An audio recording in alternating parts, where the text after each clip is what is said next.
I'm Avery. I'm 29, and I spent more money in 1 week than I had in my entire life. I booked 5-star hotels, business class flights, private tours in Paris and Rome, all so my parents could finally experience the kind of life they always told me I was too ungrateful for. At the airport on the way home, I was exhausted, but glowing, convinced I had finally fixed things between us. But when I dropped them off at their house and turned off the engine, my mother turned to me, smiled, and said the sentence that shattered me: "Next time, just send us the money. We don't really enjoy spending time with you." I grew up in a small town as the responsible one. My parents, Linda and Robert, had my brother Ethan 3 years after me. And from the moment he was born, it was obvious who the son revolved around. "Ethan's special," my mom would say when she missed one of my school plays but made every single one of his soccer games. "Avery understands," my dad would add, as if I had signed some invisible contract to be neglected and grateful about it. By 15, I was working part-time at a diner, and by 16, my paychecks were family money. When I complained, Mom would tilt her head and say, "We put food in your mouth for years. Now it's your turn to help." Meanwhile, Ethan got a brand new car for his 18th birthday, complete with a ribbon and an entire Facebook album. I didn't get a car. I got to drive him to parties in Dad's old Honda. The resentment settled in quiet layers. I told myself they were old-fashioned, that they didn't mean to hurt me. That one day, when I was successful, they'd finally see me. So I studied hard, got a scholarship, left town, and built a life in the city. I got a decent job in marketing, then worked my way up to a well-paying role in a tech company. I saved, budgeted, and still, every month, there was a call. "Avery, the electricity bill is crazy this month. Avery, your dad's back is acting up. We had to go private. Avery, your brother is between jobs again. Can you help him out with this once?" This once turned into years. I was paying part of their mortgage, their credit card debt, even Ethan's latest business idea that died after 3 months. Whenever I said I was tired or stressed, Mom's response was always the same: "You know, Ethan doesn't complain when we ask him to do things. You've always been a little dramatic." I wish I could say I cut them off then, had a spine, and walked away. But the truth is, I still wanted what every kid wants: my parents' approval, their love. So when their 30th wedding anniversary was coming up, I had an idea that felt huge enough to finally prove I was a good daughter. "I'm going to take them to Europe," I told my best friend Chloe one night over takeout. She almost choked on her noodles. "Like, Europe? Yeah," I said, my voice shaking between excitement and terror. "Paris, Rome, maybe Venice. 1 week, first class everything. They've never even had a passport, Chloe. Imagine how happy they'll be." Chloe stared at me for a long time.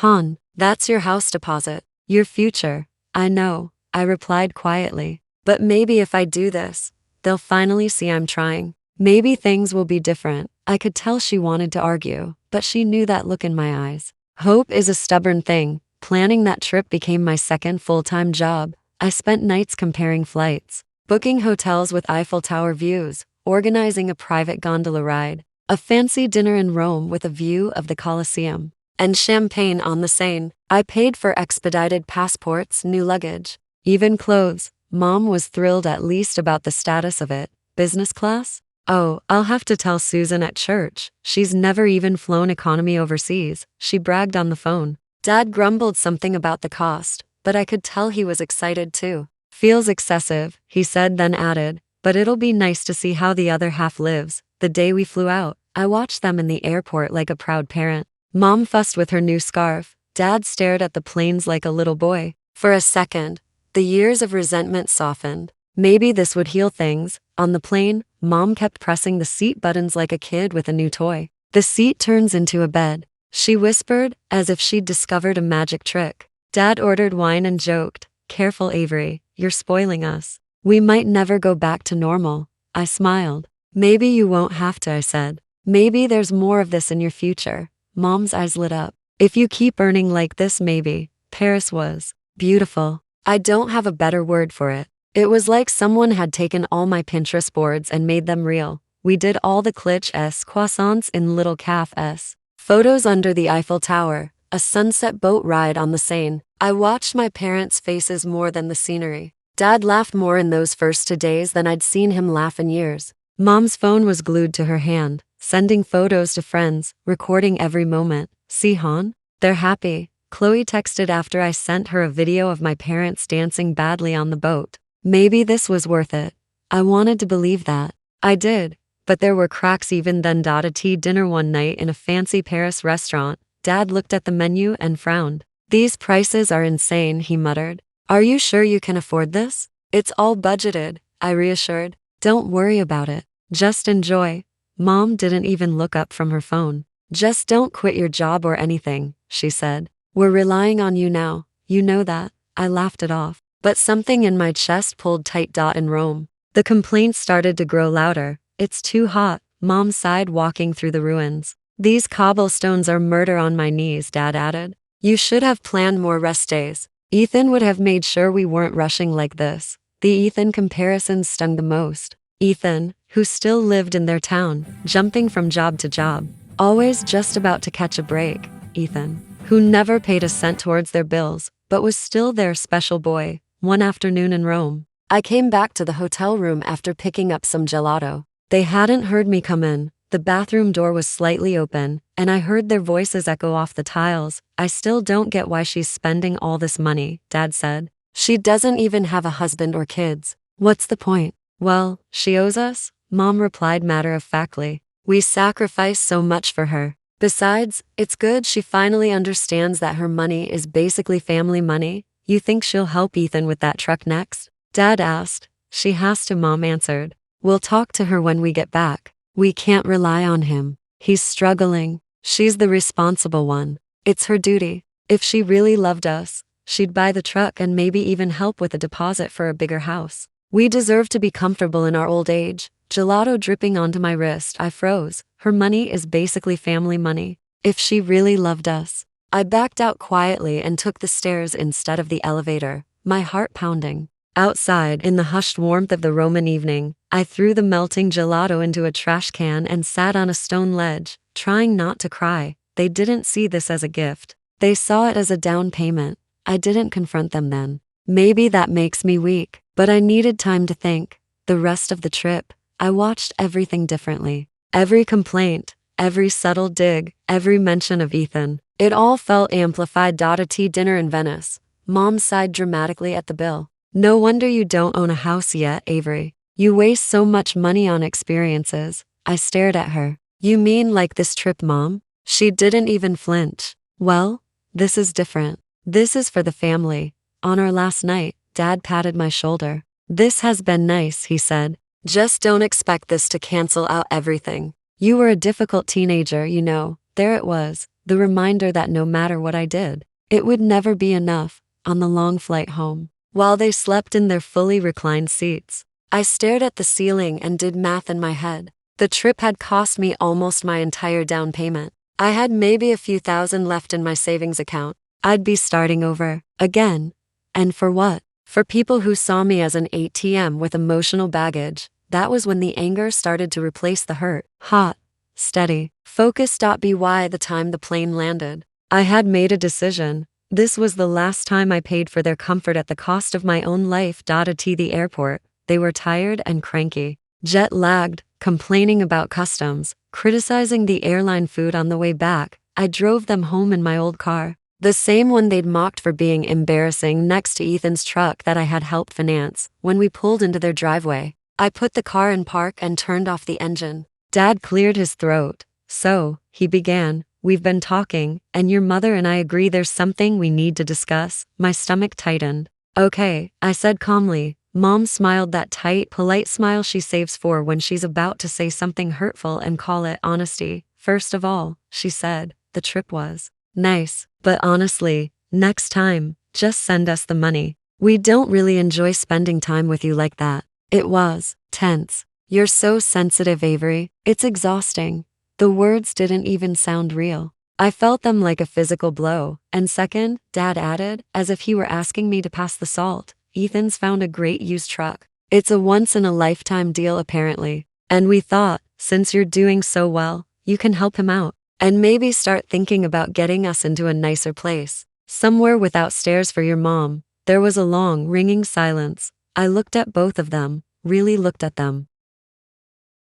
These people who had raised me, yes, but also these people who had guilted me, used me, belittled me, and now casually admitted they didn't even like spending time with me. It was like someone wiped fog from a mirror. I saw everything clearly for the first time. No, I said. Mom blinked. What do you mean, no? I repeated, my voice steady. No, I'm not buying Ethan a truck. I'm not upgrading your house. I'm not sending you money every time you overspend. And there will not be a next time for trips like this. Dad's face darkened.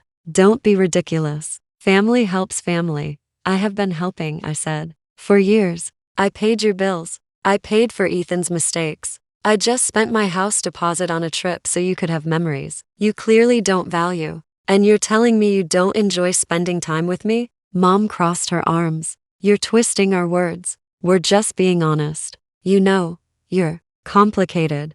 I laughed. It burst out of me, sharp and humorless. Do you even hear yourselves? They started talking over each other, complaining, calling me ungrateful, selfish, and dramatic. The same greatest hits they'd used on me since I was a teenager, but something in me had snapped into place. The guilt was gone. I recorded everything. I said quietly, that shut them up. In Rome, I continued. When you were in the bathroom talking about how my money is family money and how I owe you. When you said Ethan deserves more. When you planned to ask me for a truck and a house. I recorded it. And just now, I recorded that too. Mom's face went pale. Why would you do that? Because, I said, for years, you've gaslit me. Made me feel like I was crazy or ungrateful when I felt used. I wanted proof for me. And now I have it.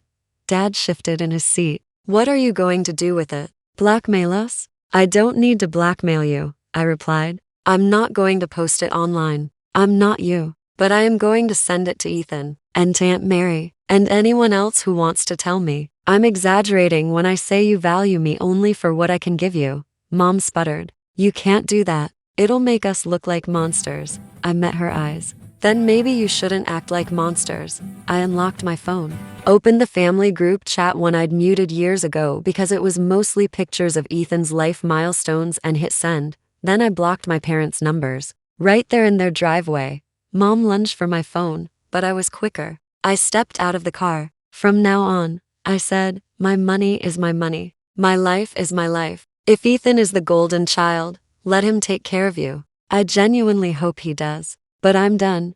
Dad got out on his side, red in the face. If you walk away like this, don't you dare come crawling back when you need us. I looked at the house, the peeling paint, the worn curtains. I've never been able to crawl back to something that was never there, I said quietly. Then I got in my car and drove away while they shouted my name down the street. The fallout was loud. Ethan called me within an hour from another number. What the hell, Avery? He yelled. Mom is bawling her eyes out. How could you talk to them like that? Did you listen to the recording? I asked. He hesitated. Yeah, but that's just how they talk. You know, they don't mean half of what they say. I did know, I replied. And I let that excuse control my whole life. Not anymore. He told me I was overreacting. That I was cruel. That they're old. They don't understand. I listened. Then said, if they're such great parents, you'll have no problem taking over their bills. There was a long pause. Avery. I can't afford, I know, I said.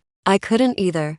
Not really. But I did it anyway. At the cost of my own future. I'm done. I hope you figure it out. And I hung up. For a while, the guilt clawed at me. Late at night, I replayed their voices in my head. The way Mom had always made me feel like I was selfish for wanting anything for myself. But something else grew louder. Relief. I adjusted my budget. For the first time in years, my paycheck was just mine. I opened a new savings account labeled Home. I started therapy, where a calm woman named Grace looked me in the eyes and said, what your parents did is called emotional abuse. Avery, you're allowed to protect yourself. A few months later, I did something small but huge. I booked a weekend trip, alone, a cheap cabin by a lake. Not Europe, nothing fancy, but it was for me. I sat on the deck, watching the water, and realized I wasn't waiting for anyone's approval. I was building a life that didn't depend on being the family at M.A.S. for my parents. Word spread in the family, as it always does. Aunt Mary called to tell me she'd heard the recording and that she'd suspected for years something was off. They always bragged about how much you did for them, she said, but never about how proud they were of you. I'm sorry, sweetheart. Some cousins quietly reached out, saying they admired me for setting boundaries. Others took my parents' side. That's fine. They're not living my life. Months passed. My parents didn't call. I didn't either. Ethan occasionally texted vague complaints about how hard it was now. How dad grumbled about bills and mom missed the good times, but every time he tried to guilt me. I remembered that sentence in the car. We don't really enjoy spending time with you.